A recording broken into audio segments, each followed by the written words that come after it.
মেয়ে পাখিটার চিন্তায় ছেলে পাখিটা অসুস্থ হয়ে গেল। ঠিকমতো খাওয়া দাওয়া করে না, ঘুমায় না, সারা রাত জেগে থাকে আর ভাবে যাকে নিজের চাইতে বেশি ভালোবাসলাম সে আজ কত পরিবর্তন। অথচ একটা সময় সে নিজে আমাকে বলেছিল আমার জন্য সে সব কিছু করতে পারবে, যে কোনো পরিস্থিতিতেই আমাকে ভালোবাসবে। আর আজ তার জন্য আমি নিজের পাখাটা ভেঙে ফেললাম, অথচ সে আজ আমাকে অবহেলা করে। এই কথা ভাবতে ভাবতে ছেলে পাখিটা ঘরে চলে গেল।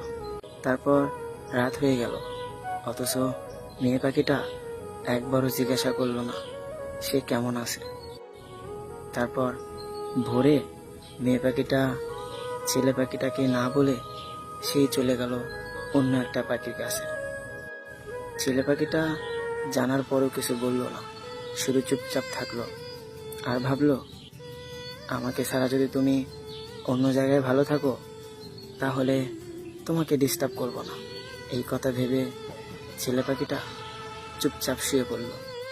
এদিকে মেয়ে পাখিটা সকালবেলা মেয়ে পাখিটা চলে গেল অন্য একটা পাখির কাছে। সেখানে সারা দিন ঘোরাফেরা করলো। তারপর ছেলে পাখিটা এদিকে চিন্তায় আছে কেন তার প্রিয় মানুষটা এরকম করতেছে। মেয়ে পাখিটা অন্য একটা পাখির সাথে সারা দিন ঘোরাফেরা করে সন্ধ্যায় যখন বাসায় আসবে তখন অন্য একটা পাখি বলল, সারাদিন তো আমরা ঘোরাফেরা করলাম, আজকে একটু থাকো না, কাল সকালবেলা চলে যেও। এই কথা শুনে মেয়ে পাখিটা বলল, না, বাসায় যাইতে হবে।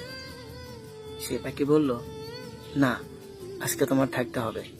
মেয়ে পাখিটা বলল, না, বাসায় যাইতে হবে, আমার দরকার আছে।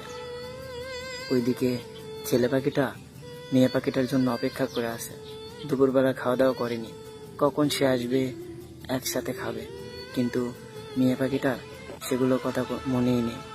তারপরে সেই পাখিটা বলল, আজকে আমার এখানে থাকো, কালকে সকালবেলা তুমি চলে যেও। এই কথা শোনার পর মেয়ে পাখিটা বলল, ঠিক আছে। ওইদিকে ছেলে পাখিটা তার জন্য অপেক্ষা করে আছে, সে কখন আসবে। মনটা ছটফট করতেছে, কারণ তাকে না দেখে একটা দিনও থাকেনি ছেলে পাখিটা।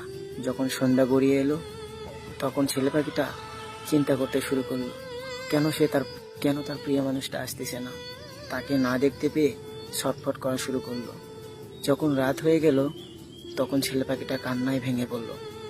ভাবলো, সত্যিই কি আমার প্রিয় মানুষটাকে আমি হারিয়ে ফেললাম।